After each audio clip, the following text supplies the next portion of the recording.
Alaska के बीच एक oil drilling site पर एक रात कुछ बहुत ही अजीब सा हादसा हो जाता है। मैक्सवेल नाम का शख्स जो अपने कमरे में बिना कपड़ों के बैठा है, फिर कुछ देर बाद वो उसी हाल में बाहर चला गया जहां का तापमान माइनस में था। सुबह सभी की आंख खुली, उन्हें मैक्सवेल के कमरे में सिर्फ एक कैमरा नजर आया, पर वो कहीं भी नहीं था। सब बाहर गए उसे ढूंढने के लिए तो उन्हें कुछ मील की दूरी पर मैक्सवेल मिला और उसकी जो हालत थी उसे देखकर किसी की रूह कांप गई। शरीर पे कोई कपड़े नहीं, आंखें निकली हुई, जिसे पास ही एक चील कौवे खा रहे थे। हाथों की उंगलियां गायब थी।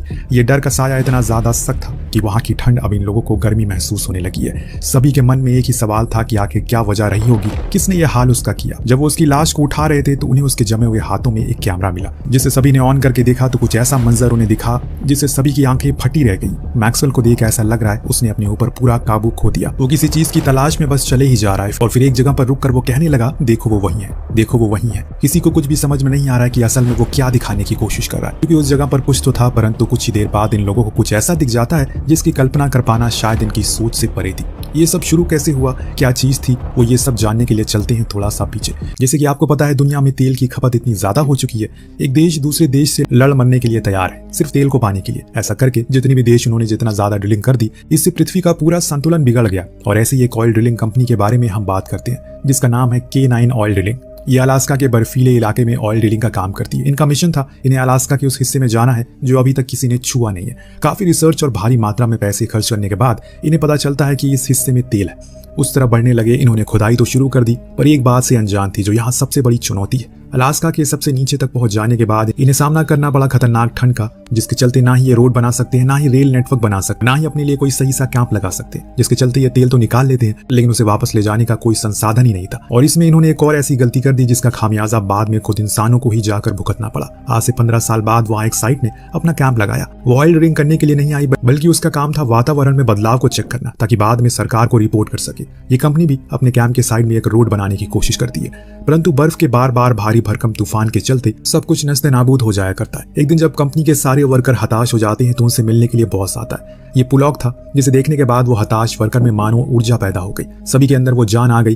पुलॉग अपने साथ काफी चीजें लेकर आया था, जैसे कि ड्रिंक, चिकन और बहुत सी कुछ चीजें जो खाकर सब बहुत खुश थे। अब रात के समय में पूरी टीम जुट होकर खाने के टेबल पर बैठती है। वहाँ काफी बातें होती है, जिसमें कुछ पर्सनल भी थी, कुछ प्रोफेशनल भी। जेम्स जो सबसे एक्सपीरियंस है साइट पर, वो अपने बीते कुछ कामों को लेकर गुस्सा जताता है। उसका कहना था कि पहले ये ऑयल कंपनीज ने बिना कुछ सोचे समझे काफी ड्रिलिंग कर दिया, यहाँ तक कि उन्होंने ये तक नहीं चेक किया कि ड्रिल करना सही है या फिर गलत, बस वो खोदते चले गए। और ऐसा करके उन्होंने वातावरण को बहुत भारी नुकसान पहुंचाया। दरअसल जेम्स इन्वायरमेंटल डिपार्टमेंट का हेड है, इसीलिए उसे पता है कि बीते कुछ दिनों में बदलाव जो हो रहे हैं वो पृथ्वी के लिए कुछ भी ठीक नहीं है। पर पुलॉग हंसकर बात को खत्म करता है और सभी को आराम से सोने के लिए कहता है। उस रात हमें एक और चीज पता चलती है। टीम में ही 2 लोग हैं जो रिलेशनशिप में हैं, जिसके बारे में किसी को नहीं पता, लेकिन सुबह पुलॉग को इस चीज की भनक लग जाती है। ये जानने के बाद उसे काफी बुरा लगता है, क्योंकि ऐसे हालातों में ये चीजें उनकी टीम में माहौल को तोड़ सकती, लेकिन उस दिन उससे कुछ कहा नहीं। अब रात होने पर ये लोग बाहर अलास्का की मीठी सी रात में वॉलीबॉल खेलने के लिए जाते हैं, लेकिन खेल खेल में एलॉट नाम के एक लड़के को चोट लग जाती है जो कंप्यूटर डिपार्टमेंट में काम करता है। सभी उसे उठाकर अंदर ले आते हैं, मरहम पट्टी करते हैं। इस दौरान हम मैक्सवेल नाम के नए लड़के से मिलते हैं जो सभी से काफी अलग था। वो बार बार बस एक ही सवाल करता है, 15 साल पहले जो K9 ऑयल कंपनी की ड्रिलिंग हुई थी, उसकी किकवेल नाम की साइट के नीचे क्या था, क्या वहां पर कोई गया था? मैं तो बार बार उसी साइट पर जाना चाहता हूँ, कभी उस तरफ जाने की हिम्मत ही नहीं हुई। अब जब जेम्स उसके सवालों से तंग आ चुका है तो उसने बता दिया कि उस बॉक्स के नीचे क्या है। तुम बेवजह इतना मत सोचो, उसके नीचे सिर्फ कुछ पुरानी मशीनें और केबल का जंजार है। अपने काम पर फोकस करो, ना कि उस साइट पर। इसके बाद जेम्स अपनी रिपोर्ट लेने के लिए चला गया। जब वापस लेकर आया तो उसका तो दिमाग फट गया। दरअसल तापमान तेजी से बढ़ता जा रहा है। जो बड़े बड़े ग्लेशियर थे वो पिछले साल के मुताबिक इस महीने ज्यादा तेजी से पिघल रहे हैं। जिस जगह पर उन्होंने अपना कैंप लगाया है वहाँ की बर्फ अब और तेज पिघलने लगी है, और अगर ऐसा कुछ दिन और चला तो हालात बिगड़ सकते हैं। इस चीज के बारे में वो पुलॉग को भी बताने की कोशिश करता है, पर बता नहीं, क्योंकि उसे डर था कि उल्टा पुलॉग तो उसे पेपर पर साइन करने को कहता है, वो भी बिना पढ़े, जो देखकर जेम्स को सही नहीं लगता। इसीलिए वो साइन नहीं करता, क्योंकि उसकी ये हरकत पुलॉग को इतनी ज्यादा बुरी लगती है। वो सीधा हेडक्वार्टर पर कॉल करके जेम्स को साइट से बाहर निकालने की बात करता है। खैर अब देर रात हो जाती है। जो कोई भी बाहर था सब अंदर आ गए, क्योंकि तापमान तेजी से बढ़ने लगा है। लेकिन एक शख्स था जो अभी नहीं लौटा, और वो था मैक्सवेल। सबने थोड़ा रुकने का फैसला किया, लेकिन अभी वो नहीं लौटा। तब जाकर बॉस ने 2 लोगों को भेजा ताकि वो जाकर देख सकें कि आखिर वो कहाँ रह गया। वो दोनों भी खाली हाथ लौटे। इतने में जेम्स ने बताया, मैंने उसे उसी ऑयल साइट पर जाते हुए देखा शाम में, तो हो सकता है वो वहीं गया हो। अब सभी लोग घबरा गए क्योंकि वो काफी दूर थी। ऐसे में पैदल वहां तक जाना आसान नहीं है। टीम ने डिसाइड किया वो हेलीकॉप्टर को मदद के लिए बुलाएंगे, लेकिन तभी अचानक से गेट खुला और मैक्सवेल अंदर आ गया। लेकिन वो नहीं था जो यहाँ से गया था, बल्कि वो तो पूरी तरह से बदला बदला लग रहा है। ना कुछ बोलना, बस कांपते रहना। टीम उसे खाना लाकर देती है, शांत होने को भी बोलती है, पर मैक्सवेल किसी का कोई जवाब नहीं देता। कुछ देर बाद ये कहकर उठ गया कि उसे रेस्ट करना है, वो अपने रूम में जा रहा है। सबके मन में एक सवाल पैदा हो गया कि आखिर इसे अचानक क्या हो गया।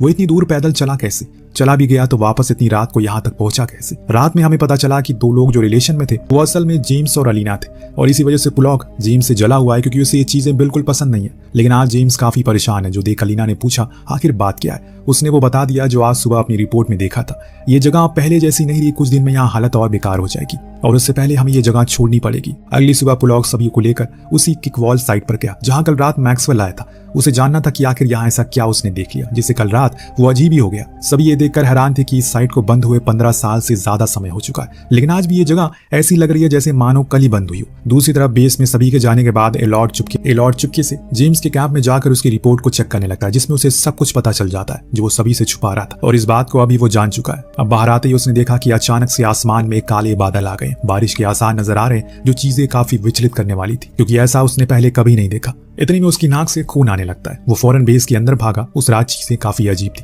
दरअसल पहले तो सिर्फ मैक्सवेल ही काफी रूड बिहेव कर रहा था, लेकिन अब तो एलॉर्ड भी उसी की तरह हो गया है। ऊपर से उसकी नाक से खून जो गिरने लगा है वो लगातार गिरता ही जा रहा है। उसका ये बर्ताव सभी को डरा देता है, इसीलिए ज्यादा कुछ खाए बिना वो लोग अपने अपने कमरे में चले जाते हैं। लेकिन जेम्स को मैक्सवेल की चिंता थी क्योंकि वो भी नया है, इसीलिए वो उसके लिए खाना लेकर जाता है, पर वो बिना कुछ बोले बस एक ही ओर देखे जा रहा है। जब जेम्स ने जोर देकर पूछा कि आखिर बात क्या है, ऐसा क्या उसने देख लिया वहां पर, तो मैक्स गुस्से में पीछे मुड़ा और चिल्लाते हुए कहने लगा वहां जानवर है, वो हमारी ही तरफ आ रहा है। उसमें से एक तो मुझे ये भी कह रहा था कि वो किसी को यहाँ जिंदा नहीं छोड़ेगा। जेम्स ने उसे समझाया कि इस रीजन में कोई जानवर नहीं होते सिवाय पेंगुइन्स के, और उनका सीजन अभी आया नहीं है और उनका भी दिखना इम्पॉसिबल है। लेकिन मैक्सवेल था कि वो बात वही रटे जा रहा है। वो इतना ज्यादा आक्रामक हो जाता है, सब अपने अपने कमरे से भाग कर आते हैं और उसे पकड़ते हैं, वरना तो वो जेम्स को मार ही डालता। उसकी ऐसी हालत को देखकर अलीना ने कहा कि हमें उसे मेडिकल के लिए भेज देना चाहिए, हो सकता है उसकी तबीयत आगे जाकर और खराब हो जाए। पर पुलॉक अभी भी प्रैक्टिकली सोच रहा है। उसका कहना है ये अलास्का है, यहाँ पर ऐसी चीजें होना आम बात है। वो अभी नया है तो हो सकता है कि उसे ठंड लग गई हो, थोड़ा दिन गर्मी मिलेगी तो अपने आप ठीक हो जाएगा, हमें इतनी चिंता करने की जरूरत नहीं है। लेकिन दोस्तों सभी के मन में एक सवाल था जो बार बार घूम रहा है। वो ये था कि आखिर वहां उस साइट पर क्या था जिसे 2 दिन के भीतर इतनी अजीब बर्ताव लोग करने लगे हैं। सब सोने के लिए चले गए, लेकिन आज वही रात थी जिसे हमें शुरू में देखा था। मैक्सवेल नंगे बदन बाहर निकल गया। फिर जो कुछ भी हुआ वो सभी ने पहले देख रखा, लेकिन जब उन्होंने उसके कैमरा को चेक किया तो उसमें उन्हें कुछ ऐसा दिखा जो चीज थी एक विशाल परछाई जो डरे हुए मैक्सवेल के पीछे थी, जिससे वो अनजान था। बस वो इतना कह रहा है वो यहीं कहीं आसपास है, और बूम, तभी वो परछाई उस पर झपट्टा मारती है और कैमरा बंद हो जाता है। पूरी टीम के अंदर एक डर पैदा हो जाता है, आखिर वो चीज क्या थी। पर पुलॉक उस कैमरा की मेमोरी कार्ड को बाहर ले जाकर जला देता है, जो काफी शॉकिंग था क्योंकि ये चीज दिखाकर वो रेस्क्यू बुला सकते थे। लेकिन हर कोई पुलॉक के ऊपर चिढ़ जाता है कि उसने आखिर ऐसा क्यों किया। उसका कहना था वो सब पागल हो चुके हैं और कुछ नहीं, ज्यादा काम कर लिया है लगता है उन्होंने, सबको आराम की जरूरत है, चलो जाओ आराम करो, जो कुछ भी देखा तुमने वो सिर्फ एक वहम था और कुछ नहीं। जेम्स उस रात दोबारा से जोर देता है पुलॉक को, और इस बारी वो उसे अपनी रिपोर्ट के बारे में भी बताता है। कुछ ही समय बाद ये पूरी बर्फ पिघल जाएगी तो हमारे पास रेस्क्यू करने के लिए कोई नहीं आ पाएगा, इसीलिए हमें जल्द से जल्द यहाँ से निकलना होगा। पुलॉक तो मानो तानाशाह हो चुका था। वो उसकी एक नहीं सुनता और बोलता है कि ये कोई बड़ी बात नहीं है, तुम लोग इतना डर क्यों रहे हो, हम सब मिलकर इस चीज से बाहर निकलेंगे, बस हमें थोड़ा आराम की जरूरत है। उदय एलॉर्ड की नाक से खून दोबारा गिरने लगता है और इसीलिए अलीना उसे लेकर अंदर गई और मरहम पट्टी करती है। लेकिन अब एलॉर्ड तो कुछ और ही बनता जा रहा है। उसे जो कुछ भी ये लोग पूछ रहे हैं वो बस एक ही जवाब दे रहा है, बस अब बहुत हुआ, वो आ रहा है। इस बीच जेम्स की तबीयत बिगड़ने लगती है। वो जब अकेला बैठा था तो उसे अजीब अजीब से ख्याल आने लगते हैं। उसके साथ जो कुछ भी बुरा हुआ उसे वो सब सुनाई और दिखाई देने लगता है, ये भी कि आगे क्या होने वाला है। यहाँ तक कि उसे तो मैक्सवेल का भूत नजर आ रहा है, जिससे वो इतना ज्यादा सहम जाता है कि अब ठान लेता है कि वो यहाँ से निकल जाएगा। भले ही पुलॉक उसे मंजूरी ना दे तो क्या हुआ। वो बाहर जाकर मैक्सवेल की लाश के पास खड़ा हो गया और उसे कुछ आवाज आई पीछे से, जैसे कि कोई कुछ तोड़ रहा हो। धीमे पांव से वो सो गया तो देखा कि उसका साथी मीटर पंप को ठीक कर रहा है। ये देखकर उसे थोड़ा अजीब लगा, आधी रात को भला उसे ये सब करने की क्या जरूरत है। पर अब मीटर भी मैक्सवेल और एलॉर्ड की तरह ही हो चुका है। जी हाँ, वो भी उन्हीं की तरह बोलना और हंसने लगा है, जो देखकर जेम्स का तो माथा घूम गया। फिर जाकर वो पुलॉक के सामने विनती करता है कि बस करो, अब हमें चलना होगा। उसने बताया कि मीटॉर भी अब बाकियों की तरह बन चुका है, सिर्फ हम 3 ही हैं जो सही हाल में बचे हैं। लेकिन वो इस बारी भी नहीं माना। चीज यही नहीं रुकी, बल्कि इसके बाद एक और ऐसी चीज हो गई जिसको किसी की उम्मीद नहीं थी। एलॉर्ड की नाक से खून चलते उसकी मौत हो जाती है। वहीं अपने बिस्तर पर वो पड़ा हुआ था। ये देखने के बाद जितने भी सर्वाइवर थे उनके अंदर अब डर होने लगा है कि ये सब क्या हो रहा है। उन्होंने फौरन पुलॉक को नींद से जगाया और एलॉर्ड की हालत दिखाई। तब जाकर उसने कहा कि ठीक है, अब हमें कॉल करना चाहिए। पर दोस्तों अब तो देर हो चुकी है, क्योंकि ना ही कॉल नेटवर्क काम कर रहा है, ना ही यहाँ से किसी भी तरह की कोई ईमेल जा रही है। तब डॉन, जो कि इनके लिए खाना बनाती है, वो बताती है कि हम पायलट से कांटेक्ट कर सकते, क्योंकि यहीं कहीं आसपास वो होंगे। और सभी मान गए। फौरन इत्तला किया गया। डॉन का आइडिया काम कर गया। वो दोनों पायलट फौरन इनकी ओर आने लगे। लेकिन दोस्तों शायद सच में कुछ कर्स है, या फिर इनकी किस्मत ही आज खराब है। अचानक से मौसम खराब हो जाता है, जिसके कारण पायलट संतुलन खो देते हैं और सीधा प्लेन कैंप में घुसा देते हैं, जिससे एक जोरदार धमाका होता है जिसमें दोनों पायलट मारे जाते हैं। मिटोर बुरी तरह जल के जख्मी हो गया और इन चीजों को देखने के बाद किसी के भी शब्द नहीं बचे। हर कोई स्तब्ध रह गया कि ये सब क्या हो रहा है। अब मिटोर की फौरन मरहम पट्टी करवाई जाती है, लेकिन वो बार बार एक ही चीज दोहराया जा रहा है, मुझे बचा लो, वो जिंदा रहने नहीं देगा मुझे। डॉन ने पूछा कि कौन? मिटोर के पास इसका कोई जवाब नहीं था। थक हार कर आखिर पुलॉक ने जेम्स से पूछ ही लिया कि आखिर हमारे पास क्या उपाय है यहाँ से बाहर निकलने का। जेम्स जो कि यहाँ काफी समय से काम कर रहा है, उसने बताया कि यहाँ से 13 मील दूर पर एक गांव है, वहां हम जा सकते हैं, या फिर यहाँ से 5 मील दूर एक रोड कंस्ट्रक्शन चल रहा है, हो सकता है वहां जाके हमें रेडियो से किसी से मदद मांग ले। पुलॉक ने दूसरा वाला रास्ता चुना क्योंकि वो पास में था, लेकिन जब वो लोग वहां पहुंचे तो एक डरावना सन्नाटा पसरा था। मशीन तो खड़ी थी, पर उनकी हालत को देखकर साफ पता लग रहा है इसे कई दिनों से चलाया नहीं गया। अब उन्होंने रेडियो को ऑन करने की कोशिश की, लेकिन वो भी काम नहीं कर रहा है। तो इन्होंने फैसला किया कि इन्हें उस गांव तक जाना चाहिए। पर ये क्या, स्नो किंग का फ्यूल तो खत्म और लीक हो गया है, सारा पेट्रोल बह गया। ये सब क्या हो रहा है इनके साथ, कौन है इनके पीछे? दोनों पैदल ही आगे बढ़ते हैं और ये सफर लंबा है, ऐसे में इन्हें हिम्मत नहीं खोनी चाहिए।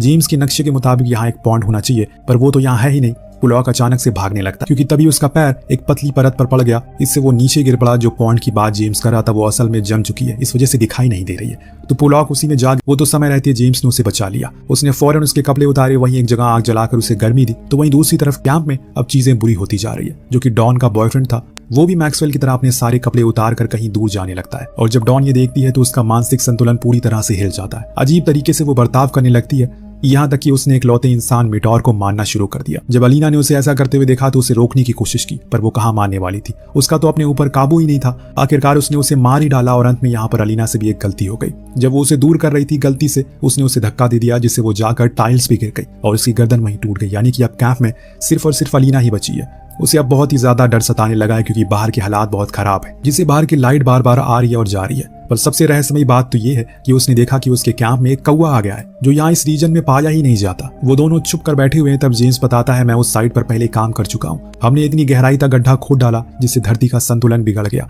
और उन गैसेस की वजह से हमारे दिमाग काम करना बंद कर दिया और उसी वजह से हमें वो सब दिखाई दे रहा है। पर पुलॉक अभी बदल चुका है। वो उठकर खड़ा हुआ और कहने लगा कि क्या तुम्हें वो दिखाई नहीं दे रहा है? वो देखो, वो यहीं आ रहे हैं। दरअसल उसे भी वही जानवर दिखना शुरू हो गया है जो पहले मैक्सवेल को दिखा था। अब जेम्स परेशान होकर उसके मुंह पर दे मारता है, जिससे वो बेहोश हो गया। सुबह जब उसकी आंख खुली तो वहां पुलॉक नहीं था, बस उसके फुटप्रिंट थे। इतने में उसके रेडियो पर अलीना का मैसेज आता है जो बताती है सिर्फ मैं ही अकेली बची हूँ इस कैंप में, बाकी सब लोग मर चुके हैं, प्लीज मदद लेकर आओ। अब जेम्स ने पीछा किया पैरों का निशान का। उसे आगे जाकर पुलॉक उसी हालत में मिला, लेकिन वो जिंदा नहीं बल्कि मरा हुआ था। उसकी मौत मैक्सवेल की तरह हुई थी। उसने फौरन फ्लेयर निकाली और आसमान में चला दी। अगर वो गांव यहीं आसपास है तो वहां के लोग जरूर उसे देखेंगे। लेकिन दोस्तों, तभी हमें वो दिखाया जाता है जो अभी तक छुपाया जा रहा था।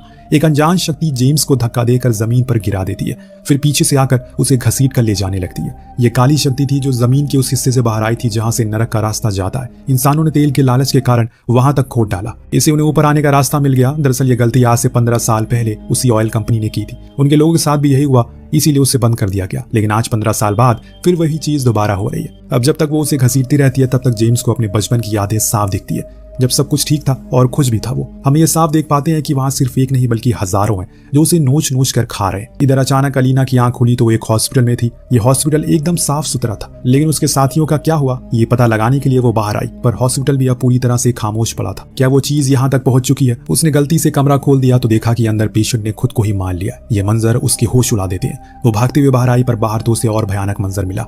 हर तरफ बस पानी था, तेज हवाएं चल रही थी, दूर दूर तक सिर्फ लोगों की चीखें सुनाई दे रही है जो अपनी इस बीमारी से लड़ाई लड़ रहे हैं, या फिर उन्हें कहें कि अपने कर्मों का फल उन्हें मिल रहा है। जिस दुनिया से अलीना वाकिफ थी वो अब खत्म हो चुकी है। इंसान ने ज्यादा हासिल करने के चक्कर में वो कुछ भी खो दिया जो उनके पास पहले से मौजूद था। इसी को लालच कहते हैं। इसी के साथ ये कहानी यही समाप्त होती है। आपको कहानी कैसी लगी हमें कमेंट करके जरूर बताएगा। मिलते हैं अगली वीडियो में। Thank you so much.